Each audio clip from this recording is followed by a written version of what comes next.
ഇന്ന് 15/12/2025 വൃശ്ചിക മാസത്തിലെ തൃപ്രയാർ ഏകാദശി.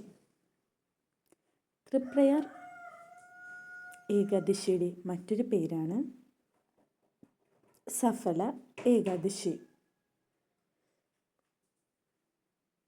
ഈ ഏകാദശി അനുഷ്ഠിക്കുന്നത് മുൻജന്മദോഷ നിവാരണത്തിന്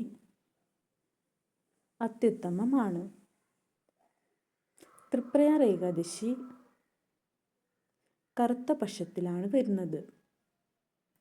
ഇന്നേ ദിവസം വിഷ്ണു സ്തോത്രങ്ങൾ ജപിക്കുന്നത് ഉത്തമമാണ്. ഇനി പറയുന്ന മന്ത്രം 11 തവണ ജപിക്കുന്നത് ഗുണപ്രദമാണ്.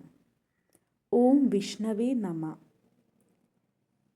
എന്ന് 11 പ്രാവശ്യം ജപിക്കുക.